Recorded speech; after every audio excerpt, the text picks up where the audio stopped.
Hey guys, so this is a collaboration that we've been trying to do for quite some time now, actually. I'm here with Stefano from Linguaepassione. Um, Hello. how are you, Stefano? I'm good, thank you. Thank you. And look, to be honest, it was news to me. News to me is the wrong phrase, but I think when I first came across your channel, I kind of thought of it as like a Finnish speaking channel, as Mhm. in a channel about your journey learning Finnish. And I think when I first saw it, I mistook you for an American, which says something about your English. Um, Wow. and and it was only later, I think I saw a photo of you on Instagram uh, at a polyglot event with Luca Lampariello beside you and a few other people. And Yeah. I sort of looked up, wait, how much of a sort of polyglot is this guy? And you speak a lot of languages, and some of them to very high levels. So I'm not going to know them. So how about you just give us a kind of a rundown of what you speak? It doesn't have to be, you don't have to be immodest if you feel like you're going to be. You could just tell us whatever you're comfortable telling us. Yeah, I've been raised monolingual in Milan, Italy. Italian is my only native language. And then I speak English, German, Portuguese, Finnish, French, and Romanian at a high level. Mm-hmm. And then I can speak some Spanish and Japanese, some Icelandic, and I'm beginner in Chinese and Georgian. And Georgian is actually the only language that I'm actively learning at the moment. Okay. All right. So already I have questions that I'll have to put on hold. But I I watched your video a few days ago about your German learning journey, and you said that at one point, when your German was at its best, you actually felt like it was pretty close to your Italian, and it didn't really matter to you which you spoke, Exactly. which again was news to me because for most Europeans who, that is non-English speaking Europeans, I just assume that English is their best second language. But you were saying that at a time it would have been Italian and German, and then maybe Mhm. English somewhere in third place. Yes. So how did that happen? Were you already speaking?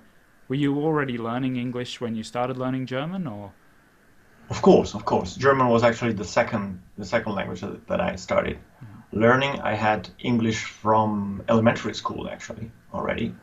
And then when I got to high school, that's when I started learning German. And I was I had loved English all the way, but when German came up, I just found it was even more interesting and more fascinating. I mean, German was more fascinating than English, and I completely fell in love with it. And it quickly became my first language. And even now, I feel more comfortable with speaking German than English. I wouldn't say English is my best second language. Yeah. It would be German. Okay. Yeah. Wow. Um, I don't suppose you can put your finger on what it is about German. Not that I feel no particular passion for English. Obviously, it's been part of my life so long. But I I learned German at school as well. But I don't. What is it about German? Do you know? That's a good question, actually. I think I'm not sure. I can't point my finger as you said, but I think it's being more logical and more consistent Mm-hmm. in its patterns, and the patterns that rule Germans are much more consistent and logical than those that rule English. So in English you have more room for interpretation. You can play around with with grammar much more, Yep. so much so that you sometimes don't even know whether or not what you're saying is actually correct. But that's just, it feels like people will understand, it's no problem. But in German, you really have to follow certain patterns, otherwise it sounds very weird. Yeah, okay. Very. So it's like having a line of traffic to follow, and you're not going to go out of it very often. Yeah. And for some people, it's easier than. But some other people may hate this. You know, the fact that you don't have enough room for your own I don't know way of expressing things. Yeah, interpretation. It's, I guess Mhm. it makes something like poetry a little bit different, at least, if not harder, because in English you can say poets, I mean, I say you, I mean people who are really good with the language can say things that can mean two things at the same time, whereas there might, I guess, there might be less room for that in German. Yeah. And would you say that's a theme that has kind of established itself in your languages? Because most of the languages you named that you speak, I don't know enough about to know whether they are very kind of strict logical languages or whether they're a bit more free like English. Is that something that, Uh, like with Finnish, for mm, example, yeah. which is another, that's another interesting one as to Uh-huh. why you speak it to such a high level. Like, I think a lot of people who are language interested uh, speak Finnish, have dabbled in Finnish because it's an Mhm. interesting one linguistically. But you speak it Yeah. very well. Uh, You even offer it as one of on iTalki. You teach it. yes, exactly. Yeah, Yeah. So yeah, that's probably it. Yeah, it's probably there's some truth in it because even Icelandic is a complex one, and Georgian. So not only the languages that I've already mastered, but also those that I'm trying to master. Many of them have this characteristics of complexity and also um, can I say strictness if that's an English word? not Probably really, not. but it's Not not. really, But but you that's get the fine. point. You see, Yeah, yeah, you get the point. yeah, so, yeah, so yeah, it's a really good point. yeah, And even for example in Portuguese, you probably know there are two main versions or variants of Portuguese. That's the Brazilian one and the European one. And between the two, uh, it is very obvious that the European one is a little bit more strict in terms yeah, of grammar and position of the pronouns, and it's sometimes even weird, weirdly so. But I like that much better than the Brazilian one. It's not yeah, only a question of pronunciation that I like more, but also um, this way of being regular or being consistent is a feature that most probably like speaks to me. sure. Yeah. Okay. And where on that scale, because I don't know, sadly, Mm. would Italian fall? I think it's thought of, at least among English speakers, as being, the language of love, and it must therefore be very free and sort of expressive, and uh, It's but less free. I think it's less yeah, free than say Spanish okay, or yeah, French. yeah, You have less opportunities, less playing room than what you have in Spanish, for instance. yeah, And many students of Italian who have already taken some Spanish, they make the mistake to think that you can almost reflect everything they have learned in Spanish, put it into Italian and just use the language the same way, but it doesn't yeah, work like that. yeah, Yeah. yeah. It's I I feel at least that among English speakers, English native speakers, um, there's this idea that most of the other languages are superior to English just because, well, I think we are very aware of English's shortcomings, probably even more so than is actually the case. So we're sort of hyper aware of these things that make English not a very nice language to try and learn, mainly spelling. So the spelling is completely inconsistent. So people get to something like German and they say, oh, well, this language makes so much more sense. You know, every time there's a CH, it's always K. It's not ch sometimes and sh other times and K sometimes, you know. So when they get to... and then I think because German is one of the languages that we are often taught in school, I mean, not always, but at least a fair bit of the time, people then go, oh, well, it must be just English that's horrible and all the other languages make more sense. But actually, No. they don't come across French, or even Swedish actually is not particularly logical with its spelling. And I think, therefore, people who don't really take the deep dive on languages, people who just sort of dabble in something at school and then get the idea that that other languages are just better, and or at least it makes them sound smart to say so, to say, oh, you know, German's a much better language, it's much more logical and stuff.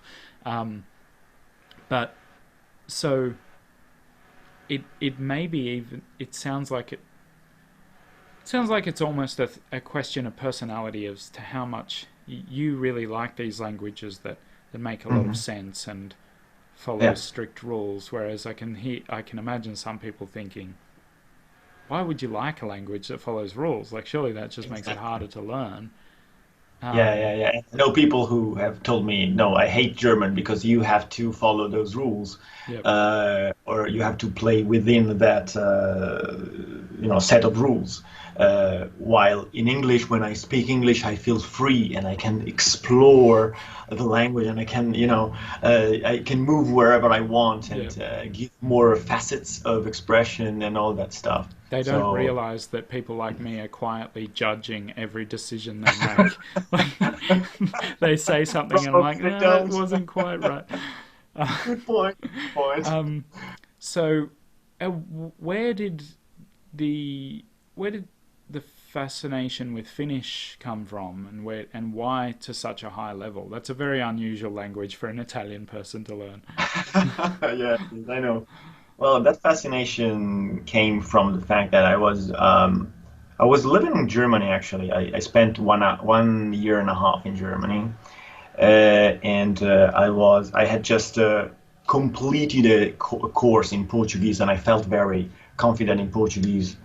Portuguese was my third foreign language, so I was looking for a new challenge, something completely new. So I started looking on the internet for a new challenge, and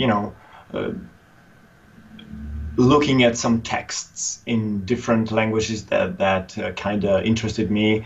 I had a Norwegian newspaper. I checked out a Norwegian newspaper, a Finnish newspaper, and some other languages I can't remember. Maybe some Slavic ones. And then I came across Finnish, and there were some funny looking words. Mm-hmm. Something that all funny looking words. Yeah, and some of these words had a meaning in Italian, so it was really, really funny. And then I read something more about the language, and I read that it's considered one of the most difficult languages for other European speakers or of English speakers especially.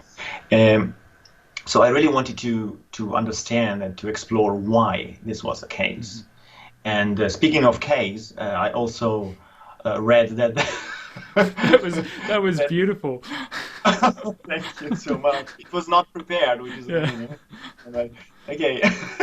Speaking of cases, I also read that there are 15 cases, and I had just learned German with its 4 cases. Yep. It already looked quite a lot to have 4 cases, but then I was really, really curious as to why you would have 15 cases and how you would use them and what forms they would have. So I started really from grammar. Yep. You know, it's not a way that I would recommend anyone to start a new language right now. I will not do it anymore probably, but at that time it was the aspect of the language that interested me the most. So I did it, and I looked at the grammar and I studied the grammar, and I found it very interesting, fascinating, and then I started, learning the other aspects of the language, and I loved the way it sounds. Then I visited the country, and I loved the country. I loved the culture. I mean, it snowballed from there. So I started from grammar, and then all of a sudden, a completely new world opened up, and a big chunk of what I am, who I am, and what I have today, I owe to Finnish. So it was quite a big thing. How long was it between you first getting a taste for it and to some kind of stage where you really felt like you could comfortably speak Finnish? I know it's a bit of a sliding scale. It's not the easiest thing to say. But... Sure. Well, I would say in around 2 years, I would. What is it a long time? No, not very long for a language like Finnish. I would say 2 years to a conversational level, and then 4 to 5 years to advanced. Yeah. I thought you were saying. I thought you were saying 2 years to kind of roughly the same level that you're at now, and that's what I was going. No. It's a 2 plus 2, total of 4 years at least, and then I stopped learning in the sense of I stopped studying the language, and I just kept learning from interactions with people, from reading, from working with the language or in the language as well. Yeah. On that actually, so you said in your video about how you would go about learning 2 languages at the same time. You said something like, well, it's good to have the kind of the language that you're focused on, and then just another language that you're kind of playing with, and then you said sort of just go with the flow, like if something's frustrating you in one language, then just switch to the other. I actually completely agree with you. And now I've kind of sort of put myself out there as this idea. I was not expecting that. I was not expecting you to agree with me on that. To be honest, that's the thing is, like, when you make videos, even as long as my videos are, and they are long, you still have to be more brief than you would otherwise be. Like, I could make my 15-minute videos an hour long, going into all the little in-depth things, but I completely agree with you that you should just sort of you shouldn't pressure yourself to do something that you don't want to do. Don't develop an unnatural relationship with an unhappy relationship with the language. But I guess the issue is that that's how French started for me. It was just meant to be a sort of pleasant distraction, or a productive distraction from Swedish. But somehow I'm not very good at productive distractions, because then they often become like the main thing that I'm doing, and the thing that I was doing initially gets forgotten, and then it becomes sort of like a productive distraction where I think, and then I never end up doing. That's one of the many reasons that I decided to just sort of officially push French aside 6 months ago, was that I always felt like I was doing the wrong thing on the wrong day. So I'd say, like, this week or this month or whatever, I'm going to do French, but I would feel like my Swedish was just dropping off visibly, or audibly, as I went through the month, and then I would go back to Swedish, and then I'd be like, oh wait, where was I again? And I never felt like I was doing the right thing. I always felt guilty about not doing the other one.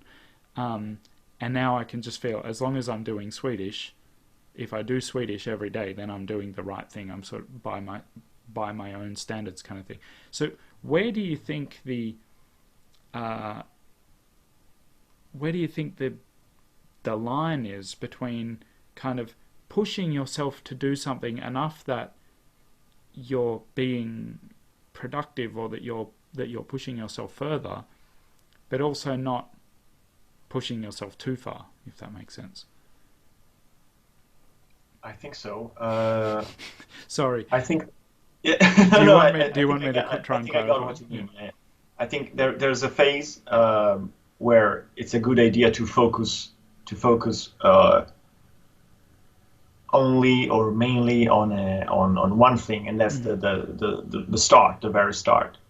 Yep. Uh, so it's also, I think you mentioned it. It's a personality thing as well. Hmm. Um, it maybe it's not what you're meant to do, learning multiple languages at the same Yep. time. Maybe you cannot leave one of the two languages in the corner and focus on one because you feel instantly guilty about the other one. So it's something that I have never really felt in my Hmm. life, in 20 years of language study, you know. Okay. So I would say, anyways, that probably the first phase, the beginning, is where you really want to put in more effort and with the least distractions. Let's Yep. call them distractions, other languages, because but it's actually a good thing. The fact that this corresponds also to the phase that many people call the honeymoon phase. Hmm. When you are so much into the new language, it's a novelty, the novelty effect, if you will. You are so much into this new language that you would anyway concentrate yourself on that, with less distractions than after the honeymoon phase is over. That's when the problems begin, usually, Yep. right? So are you sort of suggesting that by studying two at the same time, because this is definitely an advantage of studying two, because I'm not saying that there are no pros to studying more than one language at a time. There are pros and cons to everything in life, like Yes. you, but are you suggesting that maybe one of the pros to having a second language that you can dabble in or go back to, that it somewhat reignites the honeymoon stage with every time? Say you spend a month on Georgian, and then you have Icelandic for a week, and then so you're only doing 1 week out of 3, or 1 week out Yeah. of 5, but you, that week is spent sort of in love with Icelandic. Is that? Yes. Yeah. Exactly. Exactly. Yep. Um, it eliminates any frustration Hmm. that I may have with Georgian grammar, Yep. which really happens, Yep. uh, and uh, and it keeps my learning experience, a positive one, so that I'm always happy when I learn something, and Yep. then I can go back to language A, to the main language, and with a renewed energy, maybe, or with a fresh mind, Yep. ready to take on whatever challenge I couldn't take on previously. And Yes. also, but not only this, one week, and then 3 weeks, for Hmm. example. It's Hmm. also a matter of, during the same day, I may learn some Georgian and find a particularly difficult aspect of the language, and in the evening, instead of taking my Georgian book in my hands, I can take a short story in Icelandic and relax with Icelandic. Hmm. And on the following day, I'm ready to go with Georgian again. So Yep. even parallelly, this can happen. Even Yep. parallelly at the same time, it Yep. works, Yep. for me at least. Yeah, because I remember, I don't know if he still has the same view on it, but it maybe 5 or 6 years ago, Luca made a video saying that you should learn both of them every day. If you're going to learn two at the same time, do both of them every day. And he also, like you, also said one at the difficult end of the spectrum for your native experience, I guess, and one at the easy end. But he said, unlike yourself, he said spend 80% of your time on the difficult one and 20% on the easy one. Whereas I think your advice was more just have one that's a focus and one that's a sort of side project. I don't think you said which one should be which. I did actually in my video, yes. Okay, I did talked you have about the same thing? 75%, yes. Yeah. I like a three-fourth versus one-fourth of your time. Yes, but is that 3/4 on the difficult one? Okay. Yeah, yeah. So it works obviously better because it needs more of your attention. Yes. It can work the other way around as well if your main focus, if your main passion goes to the easy language. There's nothing wrong with that. You are focusing on it and you're going for it. Yeah. And then you explore a little bit the difficult aspects of the other language as a nice distraction. Yes. And nothing wrong with that. But I think the other way around works better. Yes. Yeah. Well, I mean, that's what I am learning Serbian so casually right now that I wouldn't even call it learning. Like, not, you know how people say like, oh, I wouldn't say that I speak it. I wouldn't even say that I learn it. You're reading about it, right? You're reading about it. I was just doing it on Drops, the app Drops. So all I can do is recognize the 50 words or so that I've been exposed to, only when they're in comparison with other words. So that's all I can do at the moment. But yeah, I mean, that's obviously closer to the more difficult end of the scale for me than Swedish, especially then given that I've been studying Swedish for quite a while. But I guess for me, I don't know if I want to go into this in this video because this is a whole different thing, but it's to do with where I want to get to in Swedish, because I don't sit down and read and underline. I don't underline words or do anything like very intensive in Swedish. I just take in material. I read books. I watch movies. But it's the spoken level that I'm trying to produce that I felt like could not afford the trade-off with time that I was giving to French.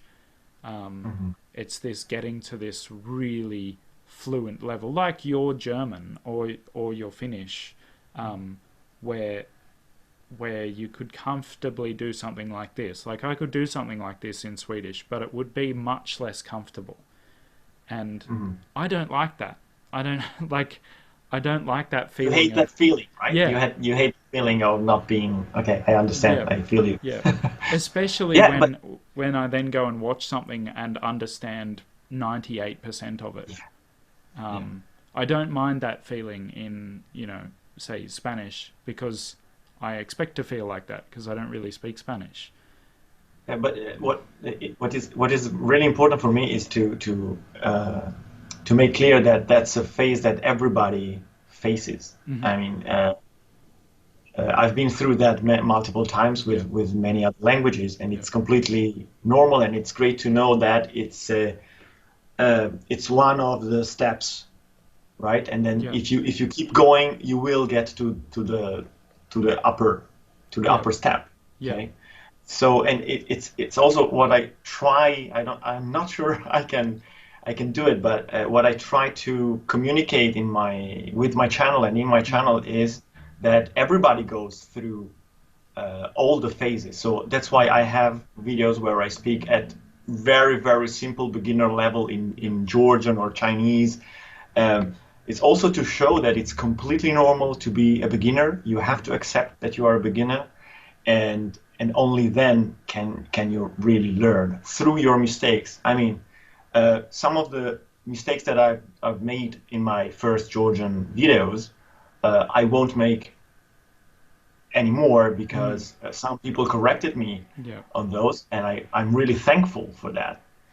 So make mistakes, keep making mistakes, because otherwise you won't learn anything else in the future.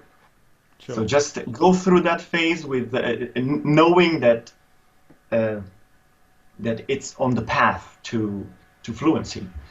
You know, with a positive attitude. You know, this is what the most important thing for me is, not to worry too much about the results. You know, enjoying the process itself, like having fun in learning, is what matters the most. And I don't care when the results are coming, because if I have fun in the process, the results are coming. I don't know when, I don't care, I have no hurry.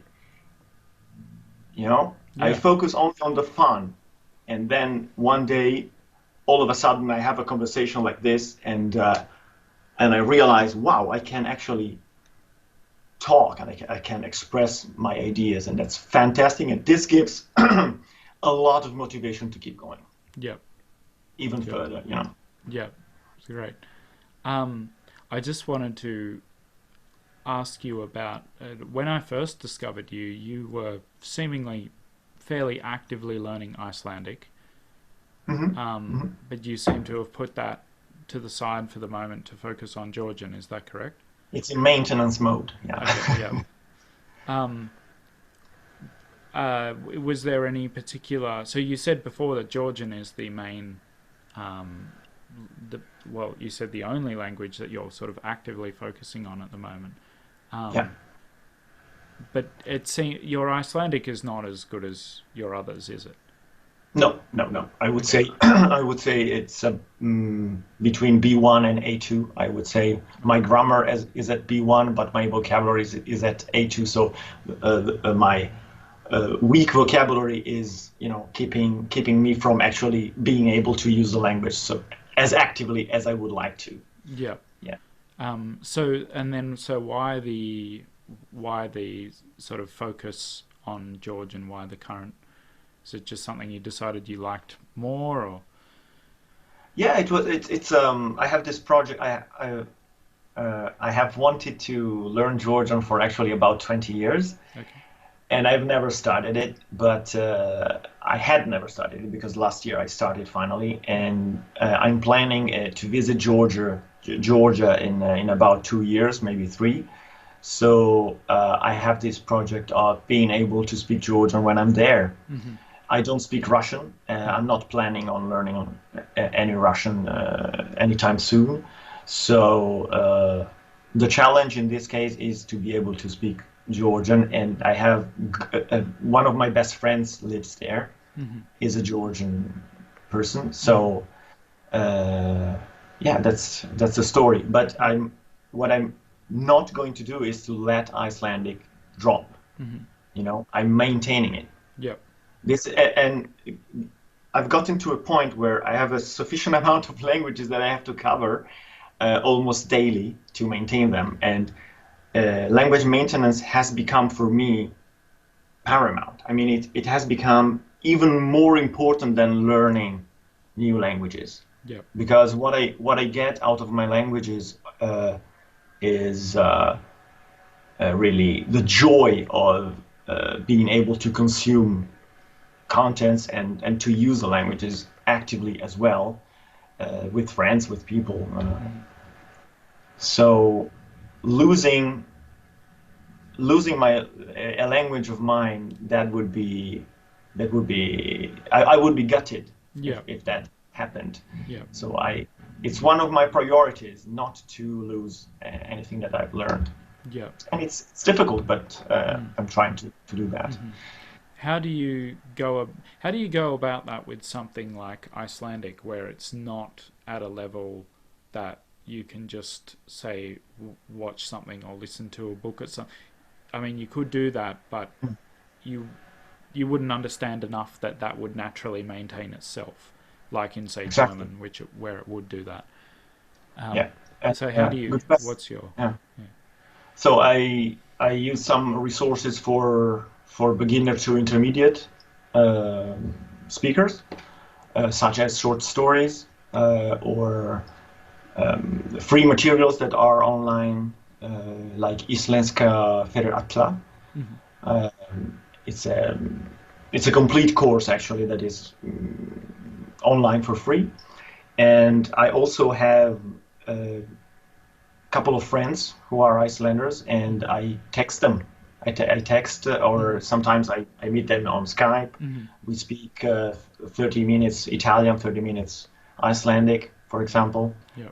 And I mean, for a rare language as Icelandic, it's really a great opportunity to be able to chat with someone. It's fantastic. Yeah.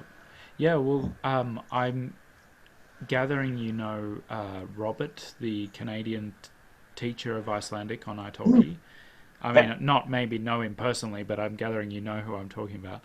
Yes, I Um, know. he he said that I spoke to him a few years ago, and he said that actually for a language as rare as Icelandic, in terms of how many native speakers it has, it's actually quite resource rich for It is. yeah, learning resources, which I thought was sounded really cool. Um, Yeah, the number of native speakers of Icelandic is really small mm, compared to other languages that get much less attention. yeah, Uh, just it's 1/10 the population of Georgia, and I yeah, mean for Georgian it's much more difficult to find things. I can yes, tell. yes, I can imagine. Yeah, yeah. Well, I always just go back to my city, which is the 10th largest city in Australia. That's the It's slightly smaller than the population of Iceland, which just blows my mind. And Australia is not even very big either. Um, okay. Well, Stefano, I'm sure we could chat for another 2 hours, but we won't. Well, we will keep chatting, but that'll be on Stefano's video. So I'll Yeah, of course put the link for Stefano's channel in the description. Linguaepassione. Thank you for joining us today. thank you for having me. Bye. No worries. Thanks, mate. Bye bye.